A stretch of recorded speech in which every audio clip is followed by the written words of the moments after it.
Folks, welcome in to sportsbookreview.com. This is your NFL show for Thursday, September 17th, 2020, NFL Week 2. I'm Donnie Seymour. He's Kyle Purviance, and we are going to guide you through the next hour. This is our pick show, so we're going to hit every game on the board. In the last 15 minutes, we're going to bring in our new superstar, Kelsey Kramer, to talk Pick 6, which I was positive last, so I'm happy with that. Hopefully I can roll it over to Week 2. But Kyle, big week, 1 hour show, one of the best shows of the week, no doubt about it, brother.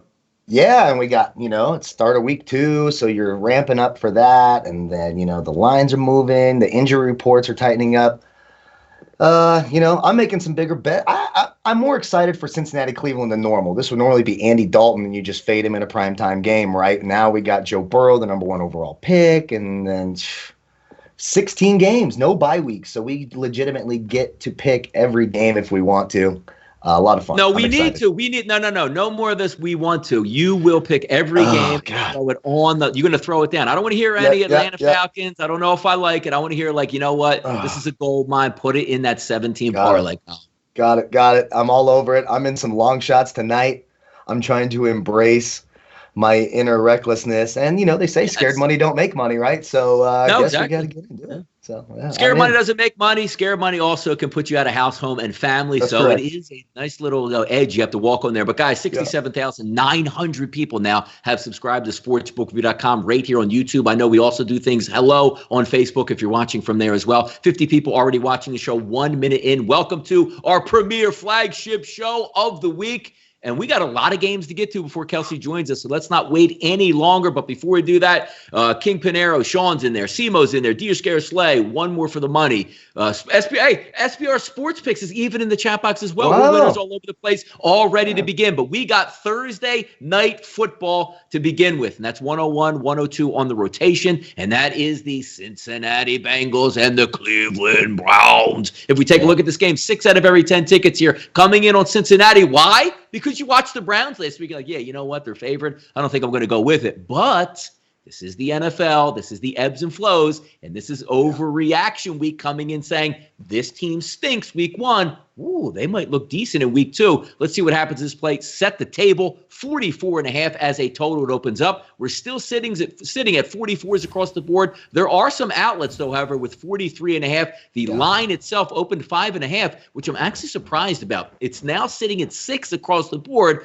Where's all those Joe Burrow backers? Just looking at this game overall, Cleveland has to win this, Kyle, in my opinion. And the reason for that is a referendum on Baker Mayfield is tonight. How do the Browns open up with a stinging loss to a rival of the Ravens and a blowout loss where they were embarrassed? Then you come home and lose to the number 1 overall pick, the worst team in the NFL last year, in your own state? They're going to throw Baker Mayfield out of Ohio. He loses this game. Must win for those Cleveland Browns, and specifically, Kyle, Baker Mayfield tonight. Yeah, I'm on Case Keenum watch. I was frantically surfing the web if I could find a Case Keenum prop. And if any of you find it in the chat, please let me know, where I could find plus 13, over 13 yards passing for Case Keenum, or even 50. Because you're right, he has to win this game. You've already heard all the national media bagging him the entire week. Now they'd all, would you rather have Burrow or Baker? All of that talent around him. We kind of saw this with Kevin Stefanski's offense last year in Minnesota, the slow start, week 1. He played a really stout defense in week 1. So did Joe Burrow, and I think we'd all agree Joe Burrow looked a lot better. Huge game. Find me that Case Keenum prop bet, because I'm starting to lean. Let's get Baker out of here. I think I honestly believe right now, just without rambling too much, I like Cleveland. I think they bounce back. There's just too much on the line. There's so much on the line. Typically, I'm not taking a rookie quarterback on the road on a Thursday night. Of course, it's a little bit different this year, and it's not that much travel. Lots of injuries on both teams. Cleveland's secondary is banged up. The offensive line is banged up for Cleveland. The defensive line is banged up for Cincinnati. So right now, I'm leaning Cleveland. And we got a lot of distractions, by the way, on the screen. As you guys notice, the pretty graphics. See where it says Bengals, Browns with the helmets. I mean, they do a great job behind the scenes, and that's all designed so you don't have to look at the two mugs that are sitting next to each other right now. So let all these pretty graphics soak in. Don't pay attention to us. You can just sit back, listen, and relax. Look, in this game, again, referendum on Baker Mayfield. He really has to play well in this game. But what I'm looking at overall is I think sometimes we hype up those first weeks, Kyle, because you take a look last week. Oh, Cam Newton was so good. Well, all right, he ran like 17 times and didn't have any pressure in that game and, kept it on the ground, lean on the defense. He was okay in that game. Now he's going to step up. We'll talk a little bit later about his game in Seattle. But looking at Joe Burrow, 23 of 36, 193 yards, an average of 5.4 yards per completion, got sacked 3 times, threw an interception, a QBR of 20, and a passer rating of 66. I know a lot of people were a highlight age, so you see Joe Burrow run for a touchdown. Oh, my goodness, look at Joe Burrow. What a great game. They almost won. He was really average in that game. Now, look, the defense for the Chargers is a very good defense, but there's a lot of similarities when you flip it over in the pass rush. You have 2 nasty edge rushers on the Chargers. You have 2 nasty edge rushers here coming in on the Cleveland Browns. Now, the rookie angle aspect, which I usually like to pick apart, the rookie going on the road, first time in a hostile environment, no way he can win this game. He's going to struggle just getting the play calls off, and the third down crowd's going to be excited. That's not going to be the case here. And also, we're talking about a Thursday night fade, which I usually love on the road team. It's second week of the season. Yeah. We know a lot of guys are banged up, but it's still, you don't have that travel-weary team that really looks to need a break, and now it's to travel again on a quick week on Thursday Night Football. But it's still a rookie. He's still going on the road with a team that needs a win and cannot afford to go 0-2 because heads are going to start to roll. I lean on the side of this game for the Cleveland Browns to cover that 6, but I like the under in the game a lot more because I think both of these quarterbacks should be able to lean on the running games, don't make the mistakes, and pull it out in the end. I like the under more than the side here, Kyle. What are you looking at in this game? Yeah, and I was leaning the under when I woke up this morning as well, and I still, like someone brought it up in the chat. If this game was a week ago, it would probably be a wider line in favor of Cleveland going into week 1, and I think the line even opened at -8. It's moved 2 points. The injuries in the secondary concern me. I actually think this could be a higher scoring game. When you look at their 2 games last year, now again, different quarterback situation, obviously, but 56 and 46, the 2 totals. I know one of the games wouldn't have been that high. There was a defensive touchdown, I believe, Denzel Ward. But that's the only player right now in the secondary who's got much experience for Cleveland is Denzel Ward. He's going to be matched up with A.J. Green. Then you've got, some relatively unknown players, so I think you could see some bigger plays. That wouldn't shock me if you saw some bigger long plays. I actually have a deep prop bet tonight. John Ross over 150 yards, going for some big money, being a little bit crazy, trying to have some fun. But neither secondary is very good, and I think there's a lot of pressure on Baker to look good tonight. So if the Bengals, especially if you're picking the Bengals to cover, I don't mind going the over because this game kind of has a 28-24 feel to it. Or 28-20 even. That's kind of what I like the score right now for Cleveland. I think Baker Mayfield comes out, throws a few touchdowns, quiet some fans. This is a much easier defense than not only he's been facing, that he faced week 1, but even the pass rush in practice. Mike Daniels, Geno Atkins out. Joe Mixon absolutely torched Cleveland last year, 308 yards rushing in the 2 games against Cleveland last year. And that defense was better last year, especially the secondary, than it might be right now. So I actually I think the game could go over. I'm going to take a little bit of a risk and go over since you're making me pick it, and I would never normally pick it. And I'm going to take Cleveland to cover. 28-20 Cleveland. There you go. I'm going to go lower score. I think Cleveland does get the cover, but I think it'll be lower scoring. We'll see how it plays out tonight. And that's the fun part of being on the early season. This is a really interesting matchup spread-wise because you're getting a lot of different theories both ways. Baker Mayfield and the Browns stink. They have to win. Oh, my goodness.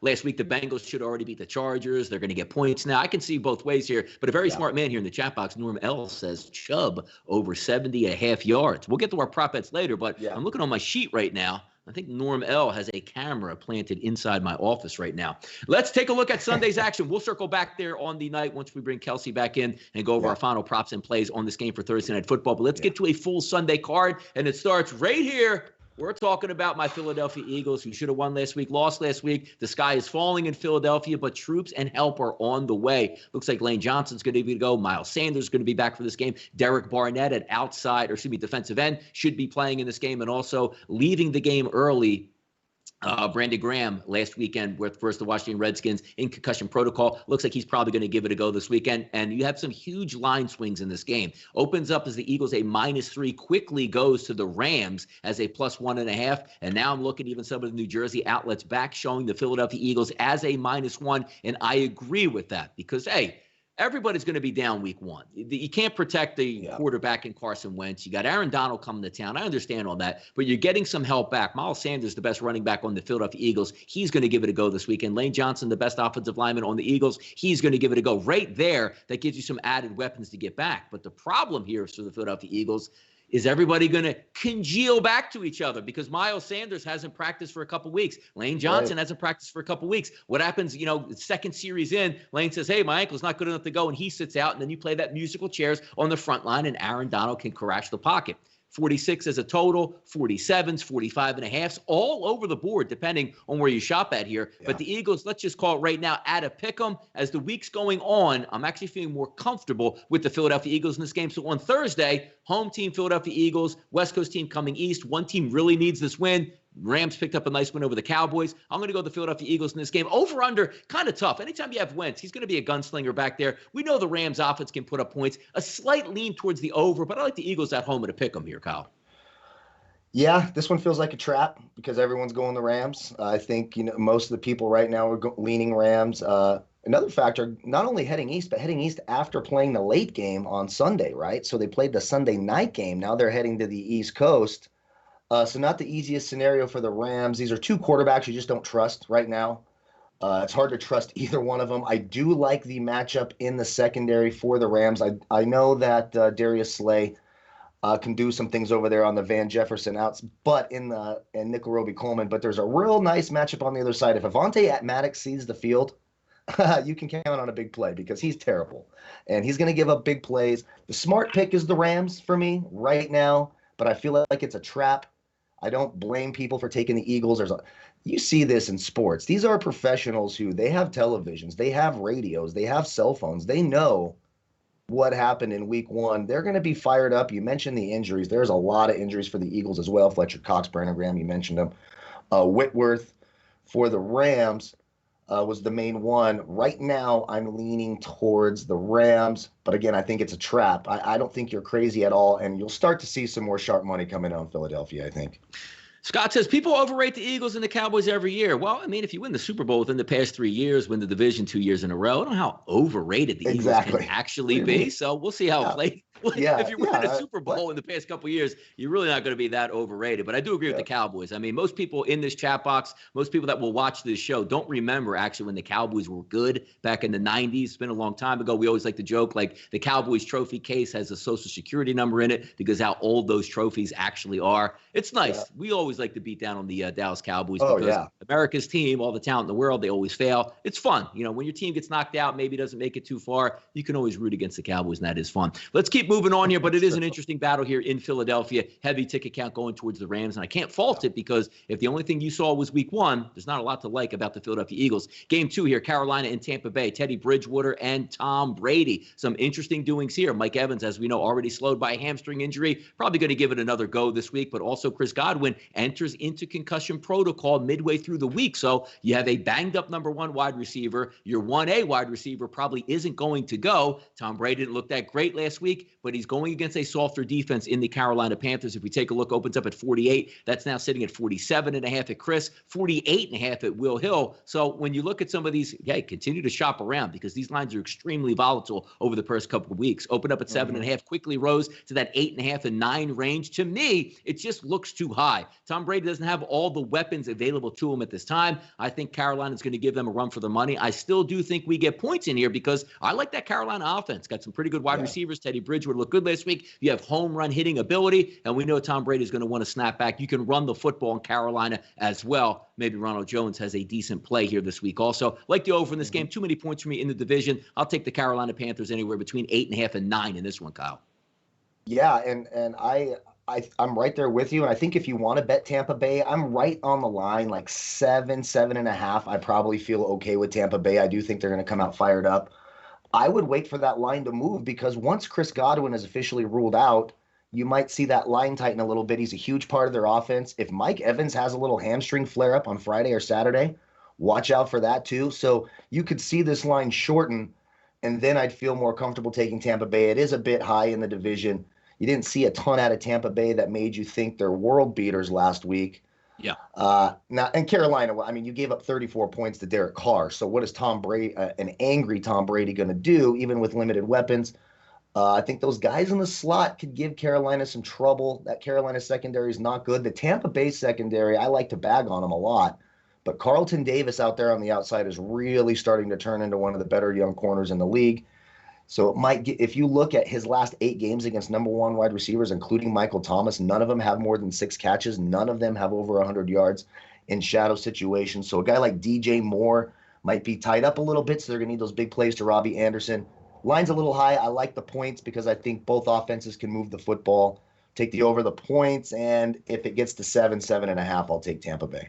Yeah, hey, how about Tampa Bay going 0-2 to start the season? That would be kind of a shocker here and put a damper on everybody. Oh, my goodness, Tampa Bay is going to be the first Super Bowl team to play at home during the Super Bowl. We'll see if that takes place. But 0-1 to start the season. Winnable game last week. Certainly an easily winnable game this week, almost double digits as a favorite, 265, 266. Yeah. The Denver Broncos, hard-fought loss on Monday Night Football. Going to play the Pittsburgh Steelers, hard-fought win on the road in the Meadowlands over the New York Giants. If we look at this, 6 out of every 10 tickets coming in on Pittsburgh. We know that defense is legit. Opened up at a 6.5, Kyle. Now we're seeing 7s and 7.5s across the board, but a little bit of a dip. Pinnacle opened up 41 as a total. That now sits 40.5 across the board. And this one, when I'm looking, I like the Steelers. I really do. But I don't see the pressure on the Steelers in this game needing to go, 0-100 right off the bat. James Conner's going to be knocked down or possibly not playing in this game. Benny Snell's a decent replacement. We saw Big Ben take a little bit of time to get loose in that game versus the Giants. He'll get a little bit better of a defensive effort here from the Denver Broncos than he probably saw from the New York Giants. The Pittsburgh Steelers are the better team, but the question for me is,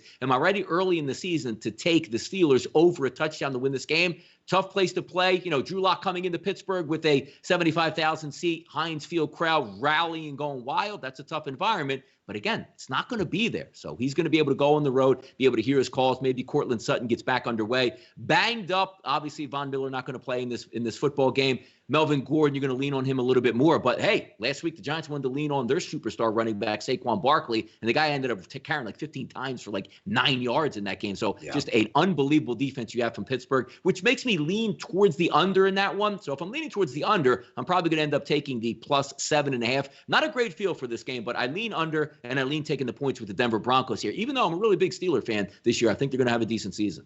Yeah, see, this is where I'm mad at you for making me pick every game right here. Just instantly. Every game. This is the one. This is the one. I still like the Steelers. That defense is – look, the Tennessee defense is pretty good. It's not a bad defense, but Pittsburgh is so much better.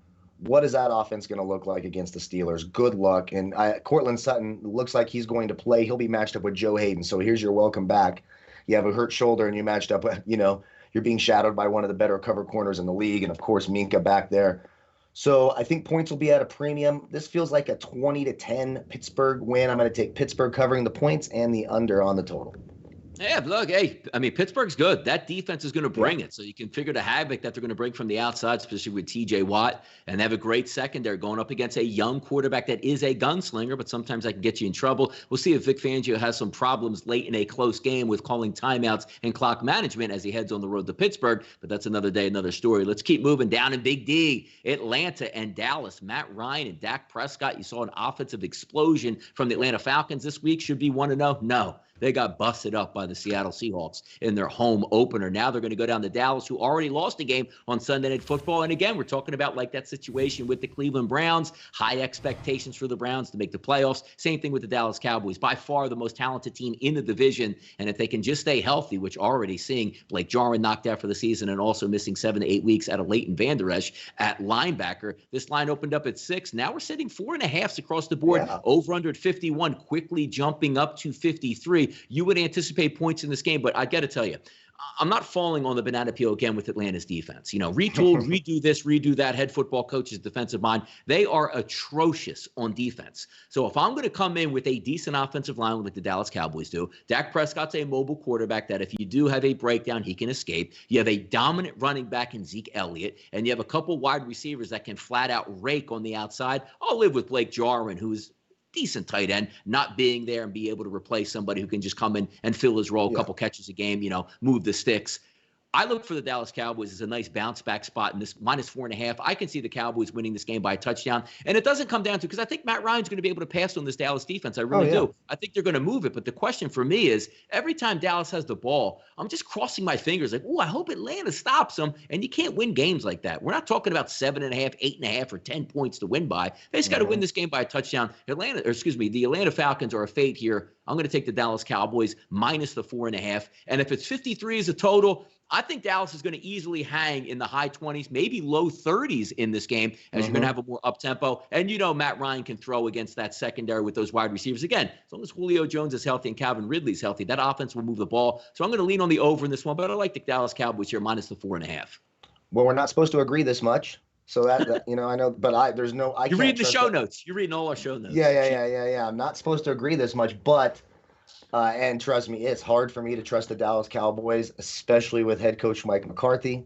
He's going to make a ton of mistakes, and it's up in the air. Some people think it was a mistake. Some people think it wasn't. I lean on just tie the game and try to get the ball back and score. You have the better offense. Well, maybe they don't.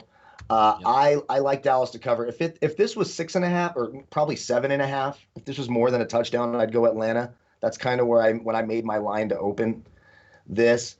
The matchups are too good on the outside. CeeDee Lamb, Amari Cooper, Michael Gallup should all feast on that young secondary of Atlanta. They didn't appear to have any pass rush whatsoever. And again, they did go against Russell Wilson, who is an all-world type quarterback. But Dak Prescott, with those weapons, and Zeke Elliott should easily be able to cover this. And I think you're right, goes over. This is one of those, sort of 34-26, 34-27 type wins for Dallas at home. Yeah, I mean, you have the same components. I mean, obviously, you can't compare really Russell Wilson to Dak Prescott, but two mobile quarterbacks. You had a nice running game. Obviously, you had like 5 running backs for Seattle, but you have a nice fleet of running backs even for the Dallas Cowboys. And then you're talking on the outside, guys that can win on the outside. You saw it last week, the Seattle wide receivers, even on the 4th and 5s, where they say, we're going deep and you can't do anything about it. And then you look at the Dallas Cowboys wide receivers that should be able to win against that Atlanta secondary. Sets up pretty well in my eyes. 269, 270, 1 o'clock on the East Coast here. Jimmy Garoppolo is going to take the band east after a shocking loss opening day to those Arizona Cardinals. They're going to go up against the New York Jets and Sam Darnold, who are quite frankly embarrassing. And we're just on Adam Gase fire watch at this point. And maybe Sam Darnold's not a good quarterback. I'm not a homer for the Jets at all, but I can't blame Sam Darnold after what he was thrown into last year, and then looks like what he's going to be thrown into again this year. Get the guy some weapons. I mean, get him something in New York. Big pocket owner. Open up, spend it, get him some help. Doesn't look like it's going to be coming this year when you're a rookie quarterback, a young quarterback trying to make your way in the NFL. You got to get some help, and he's not going to get any. And good luck again coming this week. You saw the Buffalo Bills, one of the elite defenses in the NFL. He's going to get another elite defense this week. But when you're taking a look at the San Francisco 49ers, still a lot to be desired. Need to come up big at the wide receiver position. Banged up, might be getting some help this week. George Kittle, your all-world tight end. In all honesty, not going to practice this week. And, I'm going to play Sunday. Well, a sprain in your knee means you have a slight tear. Maybe not the greatest thing to put him on turf playing on the East Coast in the game. You should win anyway. Heavy Raheem Mostert type game for me. I do think the San Francisco 49ers win. And this is where that line comes in, right? You're talking about 7s across the board. Some outlets at 6.5. If it's under 6.5, even though the West Coast team coming east, they should be able to beat the Jets by a touchdown. But you don't have all your faculties. Even Richard Sherman's going to miss this football game, being placed on IR for the next 3 weeks. So not an A team for the 49ers, but I don't know if you really need an A team, Kyle, to beat the Jets at this point. Over under sitting at 41.5. Even though that is low, I'm still going to lean towards the over because I like that. I still like that Kyle Shanahan offense overall. Yeah. The Jets defense leaves a lot to be desired. And maybe they're down and Darnold throws a couple touchdown passes, maybe a pick 6 the other way. Lean towards the over, slight lean towards the 49ers here, Kyle. What are you looking at? Well, I hope they win, obviously. And you mentioned that 49ers secondary. They were down Wednesday morning. They only had 2 healthy corners on the roster. They went and signed Dante Johnson from the practice squad, who filled in okay last year. Then they brought in Ken Webster from the Miami Dolphins practice squad. Ken Webster was basically in the DFS world. Wherever he lined up, you played the wide receiver and you turned that into green money because he would torch them. So there's going to be some opportunities for this Jets offense. It's going to be an easier matchup than the Buffalo secondary last year. Just all the injuries are hurting the 49ers. But then you look at that pass rush, and we all saw Sam Darnold on Monday Night Football last year talk about seeing ghosts when New England came after him and confused him. And that Robert Saleh defense and that front seven should absolutely obliterate the Jets. I wish I probably just jinxed them. By being so damn strong about it. I shouldn't do that, but I do like the 49ers, and I like that 6.5 a lot better. The 7 makes me a little uncomfortable. It won't. And going the under total. They played Arizona, who's a much better offense than the Jets last week. They put up 44 total points in that game. No reason to think the Jets get out of the teens in this. 49ers 23, Jets 10. I'll take the Niners and the under. Cooler weekend on the East Coast. Also a high of 60 anticipated for Sunday up in the Meadowlands. So not that 85 degrees, 90 degrees that you might get, and you have to have some cramps. So it should be some good weather for football. 271, 272. Buffalo is going to take their winning opening day versus the hapless New York Jets down to Miami. And Miami, as we saw, took a loss to the New England Patriots in Cam Newton's debut. Not that impressed with Ryan Fitzpatrick in the offense last week. But again, you had Devontae Parker basically on one leg, dips out of the game. He might be back on one leg. They're a different offense when you have that playmaker on the outside, which Ryan Fitzpatrick needs. He had it. Like, forget about his 35 teams he played for. But just look when he was down at Tampa Bay when he's throwing to Mike Evans. One-on-one coverage. Guy, I'm giving it to you. Just make a play for me. Devontae Adams is that type of player. And if he's not healthy and ready, you saw it last week. Even at a chance to cover late in the game, Fitzpatrick did one of his, hey, you only live once type of passes, got intercepted in the end zone, which I know a lot of people were banging their desk, both good and bad, depending on which side you had in that game. So Josh Allen's going to come down. They're the much better overall football team, but Flores always has his team ready. I'm just worried about the Miami Dolphins without having all those weapons available on offense. And then you're going to look at the same type of offense that you saw last week. Cam Newton ran 17 times. Josh Allen is not going to run 17 times, but he's a similar quarterback in his presence to what Cam Newton is. Drop back. Hey, look, if it breaks down, I can run. We call it design runs all the time. They're going to get another heavy dose of that. And I think if you put the same exact game plan in place here, Kyle, for the Buffalo Bills, you should get the same exact results you had last week. So it's hard to look. You're going to lose money over long term by just taking road favorites all the time. But to me, just looking at not a fully healthy Miami offense going up against the Buffalo Bills, I like the Buffalo Bills in this game. But it also plays into another sort of way that under, 42, 41s. I look at it the same way last week with New England. Why press it if you're the Buffalo Bills in here? Slow play the game. I lean under, and I like the Bills here. Yep, I like Buffalo. I like them a lot. Miami, you talked about it. Jakeem Grant and Devontae Parker both banged up. They're all-world corners. Byron Jones and Xavier Howard were limited in practice today. It's going to be a tougher matchup, obviously, for Josh Allen throwing the football this week because Miami does have better corners, assuming both of them play. But you're right. You could argue that Josh Allen's a more effective runner than Cam Newton, a little more explosive, younger, faster. He's going to carry probably the ball. Faster. Yeah, you're right. They have two excellent running backs in Singletary and the rookie out of Florida State, Moss, who it looks like they're going to give him a 50-50 split. Diggs on the outside. Miami, I think Brian Flores will get it together eventually, but Buffalo comes into Miami. It's still East Coast. There's no lag. There's no time zone difference here.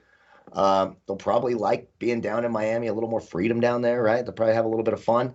Hopefully not too much. Fans in the stands for Miami. How about that? Always, and that's one thing you worry about, even in basketball, in any sport, when a team is traveling to Miami, especially you got James Harden coming to Miami. Watch out because you don't know where they're going. Hopefully they're being the clubs smart. can't be open, right? So this is actually I think a really they good are time in Miami, right? Bills. Does Miami ever close? Indoor.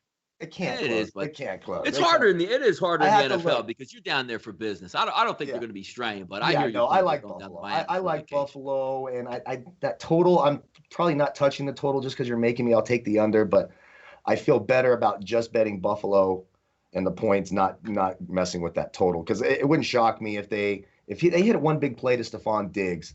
This could end up being, they could put 30, 35 points on the Dolphins, and then Fitzpatrick will throw 50 times. And if he gets into that sort of scenario, you get a couple of pick sixes.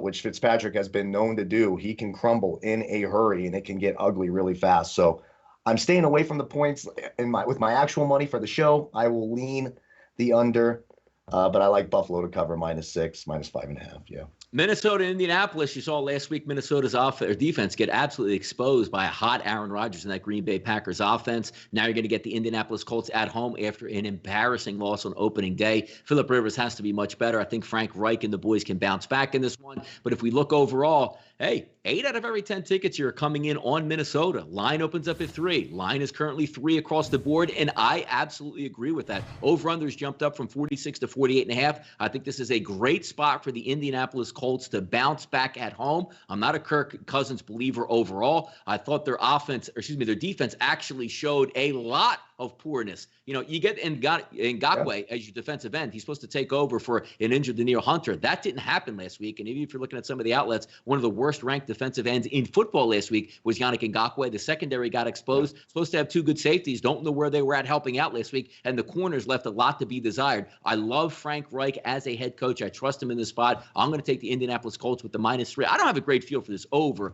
It's interesting that it jumped up 2.5 points because when you look at the Indianapolis Colts, you know, with Phillip Rivers at quarterback, it's not, you know, Jim Kelly and the K-gun back in the 90s where they're moving up and down the field. It's more going to be 7 to 8 yard slants. We're going to work it into the running back. Even though Marlon Mack's going to be out, still have a couple capable guys, Naeem Hines and also the young Jonathan Taylor that should step into that role. I like the Indianapolis Colts. I think the line is cheap at home. I'll take the -3. I think the Colts can beat them by a touchdown here. What are you thinking on this game? All right, we get to disagree, and I can hear everyone who I've ever bet with ever say, "Why would you take a road underdog?" But I am going to take a road underdog. It's in a dome, pretty close. Minnesota, Indianapolis. It's the fans are. I think the Colts are going to have fans, not yet, but in a couple of weeks or something. If they have any, it's going to be barely. So yeah, barely.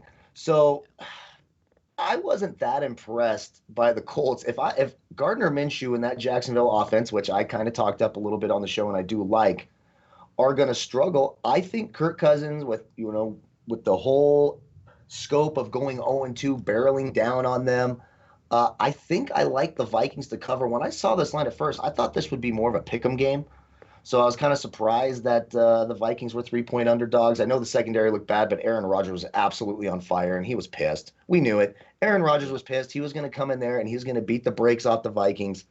We had talked about that on the show, and they got to see the holes in that secondary. It's not surprising. I think you're right. Phillip Rivers is not as explosive as Aaron Rodgers, and there's ways to disrupt Phillip Rivers that you necessarily can't with Aaron Rodgers. He can roll out of the pocket and move the pocket. Phillip Rivers is a stationary target.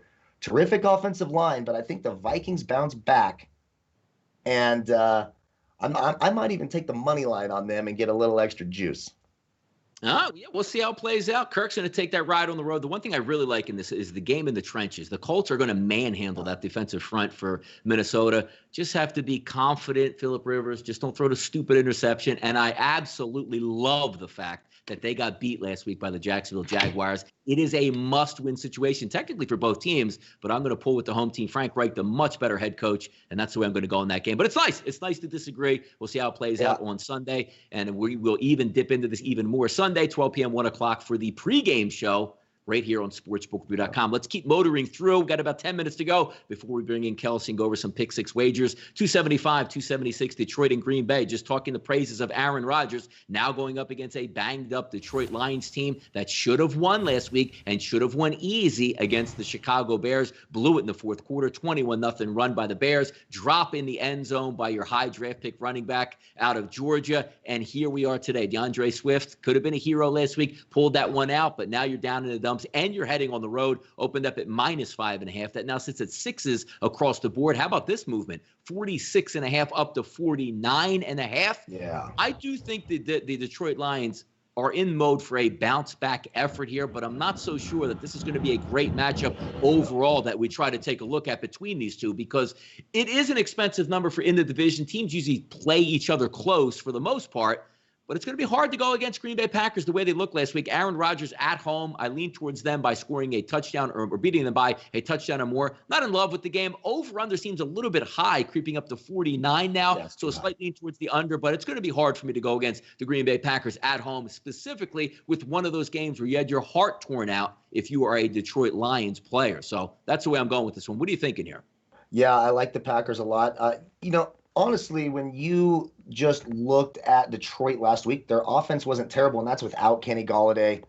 Jair Alexander didn't look great against Minnesota even last week. They gave up some late points, but without Kenny Golladay, I don't know how Detroit can put enough pressure on Green. I think Green Bay can score at will. Detroit struggles without Golladay. I like them to cover. I'll take the under on the points. 46.5, I would have been tempted to take the over. I'd play through that 7 and take that 47. Yeah. But 49, because a 30-17. Yeah, I'm even going to give out scores for the game. Since you ramped it up, told me I can't pass on it, I'll give the scores. 30-17 Green Bay. Too much Aaron Rodgers, not enough juice on that Detroit offense. Quintez Cephas replacing Golladay, not doing it for me.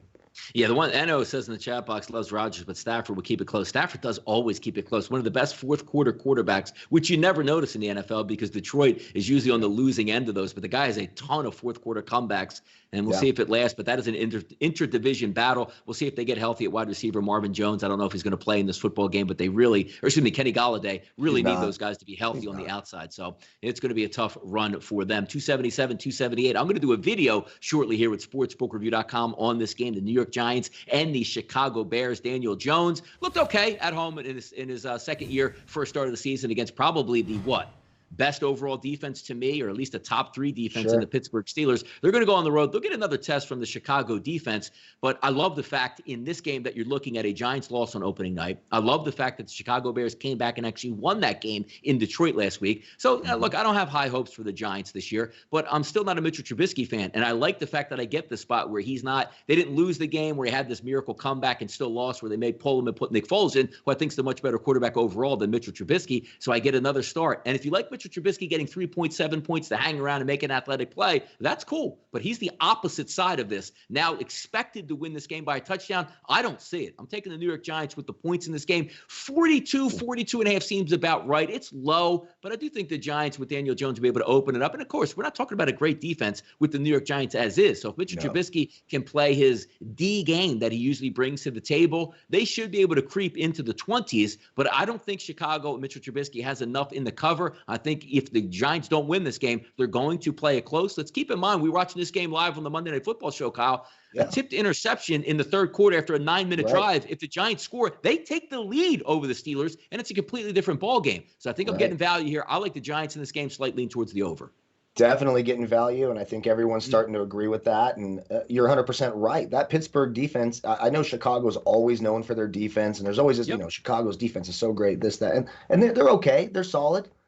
They are not the Pittsburgh Steelers defense. And I thought Daniel Jones, we kind of talked about it. He gets bagged on because he was drafted a little higher than people thought, but he didn't look terrible. And I already got lucky and got the close, lucky bet with Mitchell Trubisky on Sunday. I'm not risking it 2 weeks in a row. I can only trust him 1 week at a time. Next week, I might be right back there. And I will say, for DFS purposes, like fantasy purposes, he's a fine play because the Giants secondary is not very good. You saw Big Ben throw for 3 touchdowns. He hadn't played with those wide receivers in over a year. I think you get value with the Giants covering the points. And I'm with you. I am absolutely with you. How about this? 300 people watching live in the chat box. Thanks for tuning in. 51 thumbs up, 1 thumb down. We don't do this show without you guys in the chat box, so thank you for supporting us. And we're probably just a few clicks away right now from 68,000 total subscribers. Hit that subscribe button. Turn your notification bells on. Every time we go live, we got the EPL shows. We got the NBA shows. We got Major League Baseball shows, college football shows, the NFL. It's all going on right here at sportsbookreview.com. And if you want to check out any NFL content to make yourself a better gambler, getting the information you need, the videos, the picks, the plays, and the added bonus of seeing me and Kyle here, go to sbrpicks.com/NFL. Let's keep moving here. Kelsey's going to join us in about 7 to 8 minutes, so we got to make it through these last couple of games. Jacksonville, Tennessee. It's a boring game to me here, but I love the fight that Jacksonville showed last week. But they're going to get a formidable opponent here on the road, the Tennessee Titans, who had a tough opening game, but were still able to pull out a victory on a Sunday. So a short work week coming in, like the Giants have a short work week coming in for the Chicago Bears. But the The much better team is Tennessee. But again, you're talking about in the division and in conference at -9 with a total opened up at 42. Now sits at 43.5. We talked about it last week real quick, Kyle. On this game, Jacksonville just seems like an over team because Gardner Minshew, the same way they did it last week, is going to be throwing the football all over the place, and that is great for an over. A subpar defense.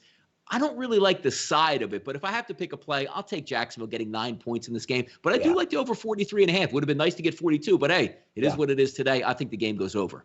Yeah, damn it, we're going to agree again, but I completely agree. And look, once Jacksonville gets behind and Tennessee, jumps out to it, they're going to throw the ball a ton, and they have really, really good young wide receivers. Tennessee looked good last week against that Denver offense, but again, that was without Cortland Sutton. Noah Fant had some big plays.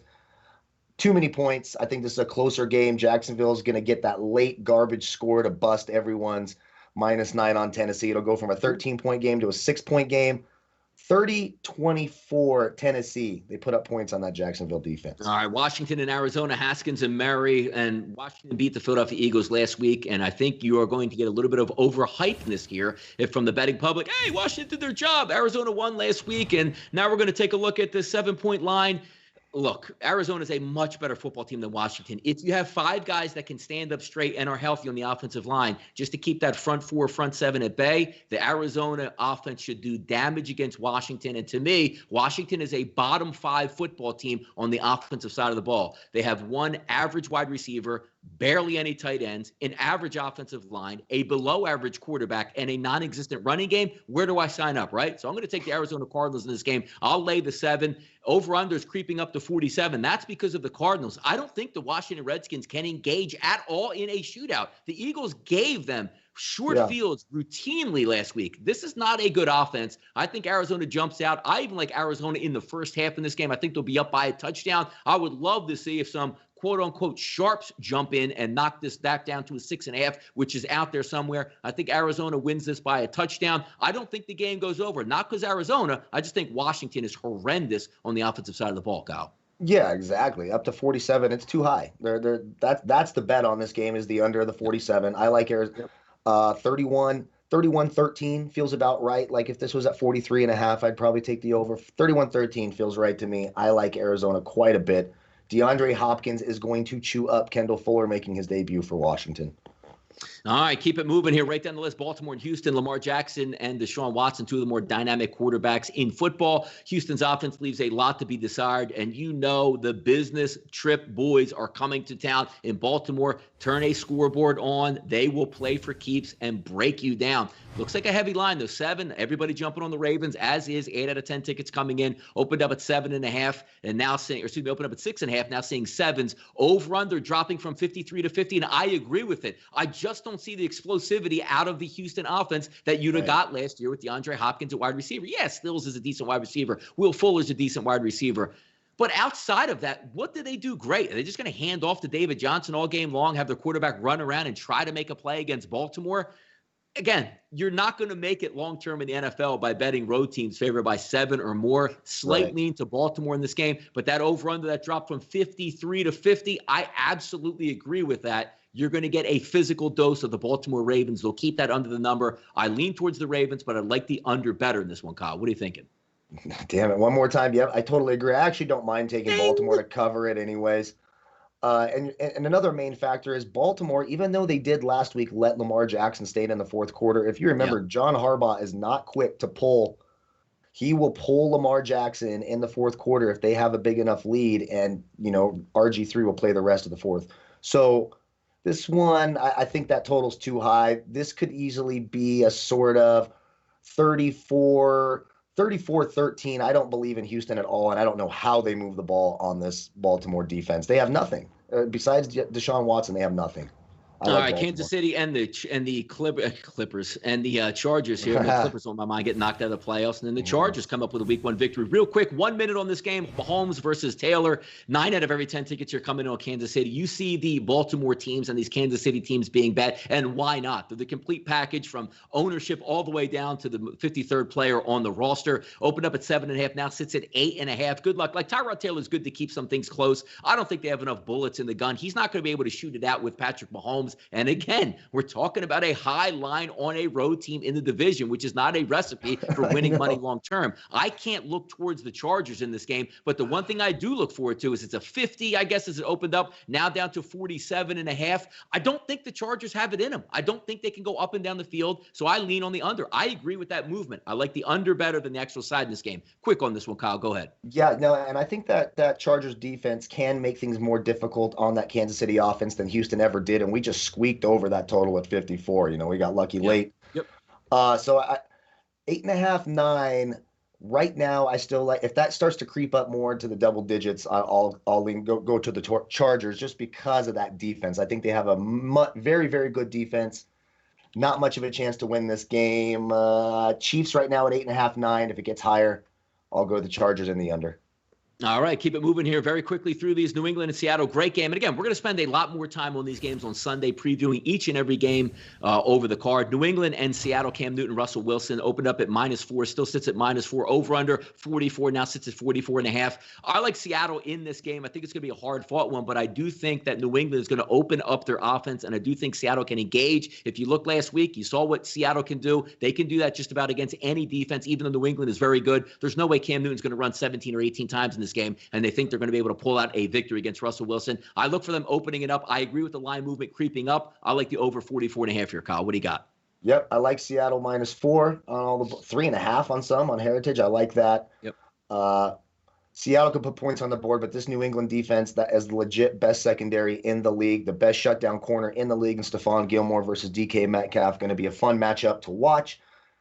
I'm feeling less confident on the total. I'll lean the under right now. But Seattle -4 feels like a safe bet to me in this game. And we got to watch. Is this game going to be in Seattle? They're moving a lot of baseball games right now. It's something to keep an eye on. If that moves, then that could change the line. Yeah, I think they'll play it there and play it at home.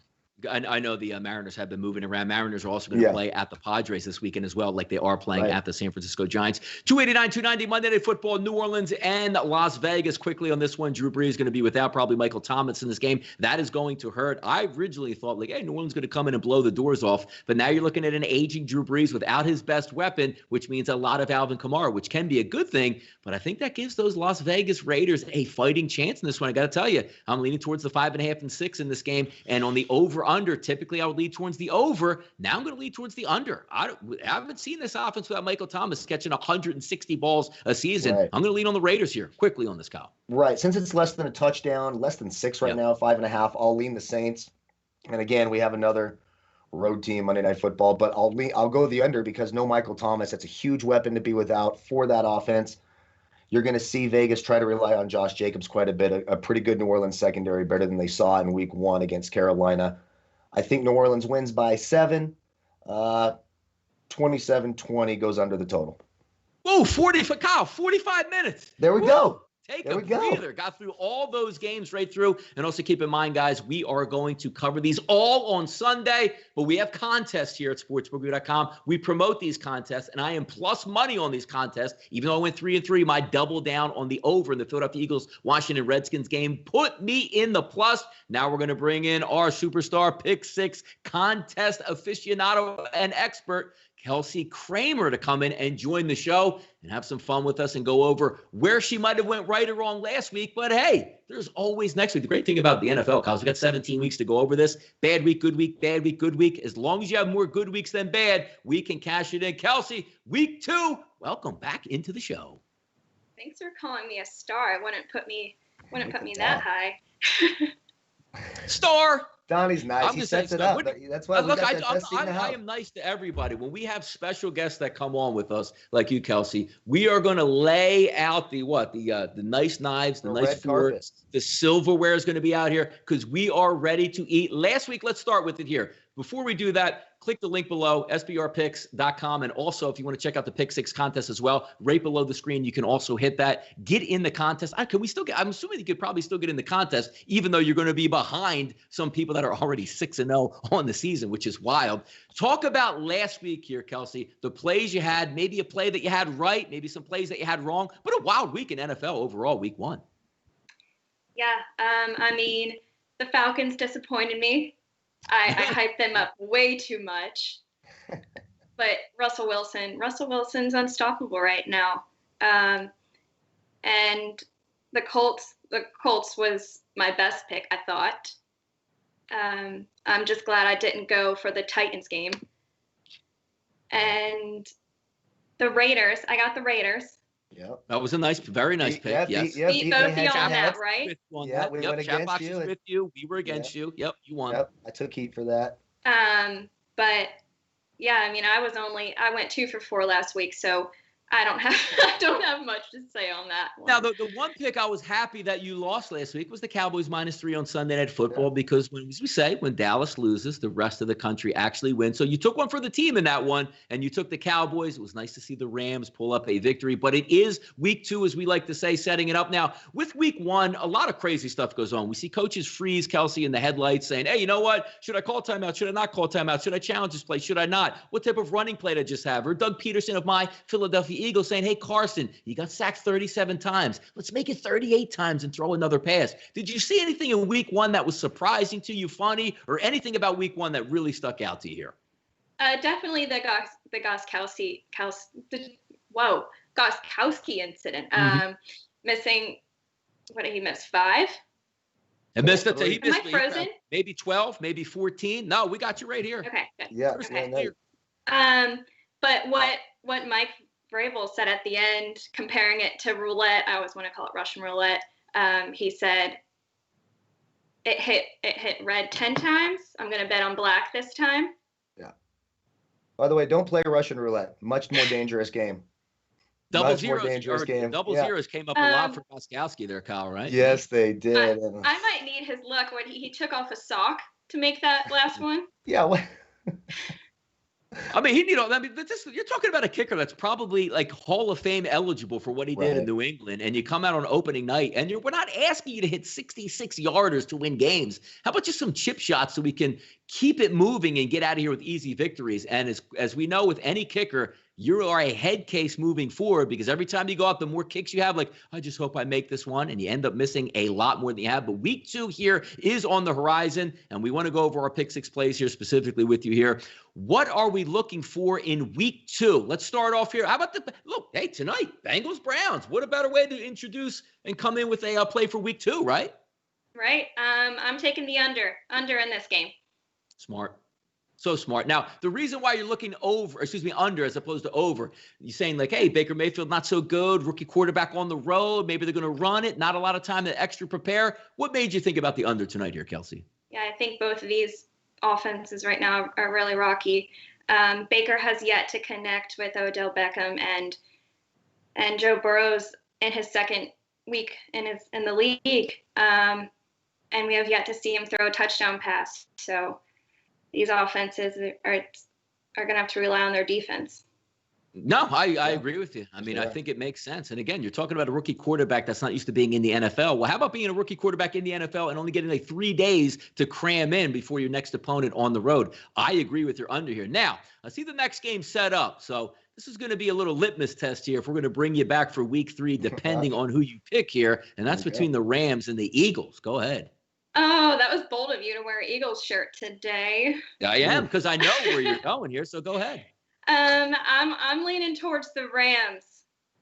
Minus 1.5. I'm sorry, Donnie. I can't pick the Eagles. It's the right pick. Now, do you worry that this is a trap, just a little bit of a trap, just because of how bad everything went against Washington? And the Eagles started out hot. They were up 17-0. Everything looked great. Then they fell apart. Is this a trap? Because I'm going Rams too. I'm right there with you. But am I getting trapped? Am I getting bamboozled, as my son would say? No, not at all. Not at all. I mean, Carson Wentz got sacked 8 times. Someone tweeted Carson Wentz got sacked as bad as groceries. Like, but how are they going to? Must have been. Yeah, that was my account. How are they going to stop Aaron Donald? You bring up really good points because no, you're absolutely right. There's nothing that gives you excitement about saying, boy, we're going to get it together, because you know why? The best defensive lineman in the league and one of the tops that we've ever seen in the NFL is coming to crumble the interior of the Eagles offensive line. So I can't fault people looking last week and taking the Rams on this one, but some help coming on the way for my Philadelphia Eagles. I just hope it plays out. Game 3 here. Those Washington Redskins, Washington football team, Washington Burgundy, going on the road to play the Arizona Cardinals. They're favored by a touchdown. Which way are we looking at this one? 2-0 for the Redskins? Or are we going 2-0 for the Cardinals? 2-0 for the Cards. There you go. What's the reasoning behind that? Just you don't like Washington, or you liked what you saw out of the Cardinals last week? No, I love the Washington game. I think Ron Rivera and the Washington team, they need a new name. I think they deserve that win through and through. How long does it take to come up with a name? Really, I'm so confused. Let a local, preschool or kindergartners, they'll get that name real quick, and you can slap it right on the side. They could even draw the logo and slap it down on the side of their helmet. What if you did this with a baby? What if your baby didn't have a name for 4 months? Trauma. That's gonna be my problem. I can't make decisions to save my life. There you go. Yeah, it's going to take a while, but I'm high on the Cardinals here, Kelsey. Me too. I am. Yeah. I mean, I'll give it to Cliff Kingsbury. He humbled out the defending NFC champs. Hopkins went off, scoring a career high of 14 catches for 151 yards. And then Kyler Murray, he was confident and led the rushing attack with 91. Washington will make it interesting, but definitely not interesting enough to win. I think you're on the right path there, because also taking a look at Kyler, I thought he was sensational last week. And if you're talking about the key to the Washington Redskins is the pass rush getting home, well, there's one guy on Arizona, that being the quarterback, that can get away from that pass rush and make plays. And, a little bit better wide receiver, the Arizona Cardinals, than the Philadelphia Eagles last week, and a little bit better, obviously, on that offensive line. I liked the direction the Cardinals are going. Maybe a year ahead of time here, as me and Kyle were talking and setting up the season, but that is big boy football out west. How about this game, Sunday Night Football, Patriots and the Seahawks? Cam Newton comes to town to duel with Russell Wilson. Where are we going in this one? Seahawks. It's a home game for them, and they've been 40-16 since 2013 at home. I'll give Cam Newton solid, but Russell Wilson is spectacular. I might have to switch the Seahawks fan base. It's a good football team. You can't go wrong. And I think the Seahawks have a better run game, and Jamal Adams is an animal. They got a great secondary. Seattle's got a great secondary. I mean, they really do. And that should look. We don't see. There's not a lot of explosive plays. When you look at the Seattle Seahawks, they can get explosive because Russell Wilson is that good. When you look at Cam Newton in that offense, same thing that Tom Brady had. Where's the speed at wide receiver? Where's the big plays at tight end? Where's the running backs hitting the hole for 40 to 50 yards? You're not going to be methodical and have 16 play drives against Seattle and wind up beating them. So I like where you're going in that one. I see a little bit more points in that game because I think Russell Wilson will carry that, but I agree with your Seahawks pick. Saints and the Raiders, Monday Night Football, and we're talking in a new dome. It's going to be rocking and rolling. No, it's really not going to be rocking and rolling with nobody in there, which again, it helps the road team coming in, because now if you're looking to bet a game that's going to go over the total, it's nice when Drew Brees gets up to the line, he can go, check 42, and everybody in the stadium can hear what he's saying all the way up top because nobody's screaming on third down. Which way are we going in this game? Are we looking at points? Are we looking at the Raiders, the Saints? What do you like here? I was going with the over, but then I locked in the Saints -5.5 last night. So leaning towards the Saints. I mean, Drew Brees is still a stud muffin, and they might not have Mike Thomas, but they have Kamara. Drew Brees will be watching this show, and he might be chiming in on this one here. Now, Michael Thomas not going to play in this game at wide receiver, but you have one of the best play callers in Sean Payton in the NFL. You still have Alvin Kamara. You can still use packages to mix and match. We're not high on the Las Vegas Raiders overall defense. So we'll see what takes place. Early in the week, I actually liked the New Orleans Saints, but I sort of soured off with no Michael Thomas in this one and start leaning towards the Raiders. But it is Monday Night Football. The Raiders got a win last week, feeling good at home. Also, it's good the fact that the New Orleans Saints won because they're not in that desperation mode of going going to 0-2 with a must-win victory. Should be an interesting one to watch. Would have been nice if some fans were in there. Beautiful looking stadium as opposed to the one that they have out in LA. So really cool atmosphere if there was fans to be had. Let's switch it over to the last game of the day here, Kelsey. And we will see what we got. The Bills and the Miami Dolphins. Kyle said the Bills are going to hit the clubs, even though the clubs aren't open and they're not allowed to go to the clubs. So I think they're open. That's the angle he's playing in this game. Miami is getting points in this. Which way are we leaning here for you, Kelsey? They're open till 10:30. They and Miami? Yeah, Miami doesn't shut down. Yep. You know? Come on. Of course not. Not even in hurricanes. No. Bills. I got Bills -5.5. Josh Allen is a total package. And I think the only thing that the Dolphins have going for them right now is the weather. It's hot, and fourth quarters might be a struggle for the Bills, but they're gonna make it. And I'm interested to see if Tua Violina, his last name doesn't even matter, but Tua. Hey, the pronunciation is fine. It sounds good to me. Go ahead. Tua's gonna. It'll be interesting to see if Tua gets a start. I mean, anything is better than Fitzpatrick right now. So. Yeah, Fitzpatrick was bad last week. They're banged up a little bit here. And also the game plan is true. Me and Kyle, we were breaking down the games earlier. We'll do it again on Sunday, just talking about how you can make a similar offense to what you were looking at in the past week with what New England brought to the table, running the football with Josh Allen, keeping it on the ground because you don't have those explosive plays on the outside with no Devontae Parker. So I think she's going in the right direction there, Kyle. I don't think either one of us are thinking Miami this week, right? No, definitely not thinking Miami. I can't wait to look up and see how late the clubs are actually open in Miami. I'll be shocked if they close. But I like Buffalo. It's starting to feel like an early banker. For me, I might be locking that in early. I like Buffalo quite a bit in this game. All right, let's have some fun. Tonight, obviously, we know we got NFL football on deck in just a couple hours. We'd like to spend the last few minutes here talking about, winding back on that Thursday night football game. I'm leaning towards the under in this one. Kelsey as well as fired on the pick six contest.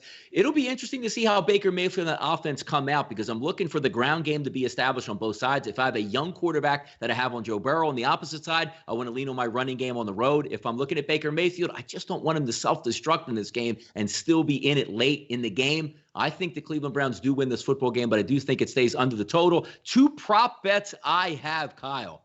Mayfield's rushing over 6.5 because I don't think he wants to force the ball. I think he wants to make the right decision. If the pocket breaks down, tuck it and run for a couple yards. Get me 10 to 15 yards rushing. But if they keep an eye on this one, because if they do win the football game and he has 10 yards and we're taking knees at the end of the game, that is horrendous. Kyle knows from the DFS world. Last week I had a quarterback, Kyler Murray, rush for 100 yards, then take a loss at the end of the game because he finished with 91 yards by taking a knee. Also, Nick Chubb, same offense, over 71 and a half yards. They're going to feed him. They're going to keep it on the ground and pound. I like both of those. First, Kyle, we'll go with you, and then we'll round back here to Kelsey. What are you looking at tonight in this game? Maybe a prop bet or two. Okay, one I'm liking. I'm getting some plus money on. I like Joe Mixon over 71.5. If you look at the two games last year against Cleveland, now again, you don't want to put all your weight on last year, but that defense had a more capable secondary, especially at this time during the year. They could play man-to-man and stack more men in the box. They can't do that this year. Joe Mixon ran the ball a combined 49 times, 308 yards in those two games, 3 touchdowns. I think a plus 100 number to get over 71.5 for Joe Mixon makes a lot of sense. And if you guys want to have some fun with me tonight, I played a plus 39,400 prop with that injured Cleveland secondary. I'm taking John Ross, 150 yards and 2 touchdowns, turn $5 into $2,600. Let's go, baby. Have some fun. How else are you supposed to have fun with the Browns and the Bengals? Not yet. The only way to have fun tonight, is actually to win some money in there. Kelsey, what are we looking at tonight, man? Round it up for us. What do we got? Maybe a side, maybe a prop bet. Go ahead. All I took is Odell Beckham going over 61 yards. I think he's going to be targeted a lot tonight. I'm still betting the under, obviously, but he's got to be mad. Baker's got to be mad. They were all over the news. So I hope for Beckham's sake and the Browns that they'll go over 61. 10 targets in week 1, just didn't get the catches against a bad secondary. Yeah. So I think there's potential there. Dropped a huge pass, Kyle, too, on third down earlier in that football game that really might have changed the way it was. But also, you're right, Baker Mayfield does need this game because if he wants to still pay and get paid by Hulu, which apparently, Kyle, doesn't really have live sports. No, they don't. It is what it is, so they're going to need a good effort. 1 hour show here on Thursdays, one of my favorite shows to do of the week. Guys, keep in mind, both myself and Kyle are going to be back on Sunday at 12 noon Eastern time, breaking down the card right up till kickoff. So we do thank you guys for chiming in. 275 people currently watching live, 67 thumbs up, close to 68,000 people have already subscribed to sportsbookraview.com right here on YouTube and also watching out there on the Facebook world. We do thank you for tuning into the Pick Show. We'll be back on Sunday. Special guest are Kelsey Kramer. We'll be back each and every Thursday breaking down our Pick Six plays. I'm Donnie Seymour. She's Kelsey Kramer. He's Kyle Purviance. We are sportsbookreview.com, and this was your NFL Pick Show for Week 2.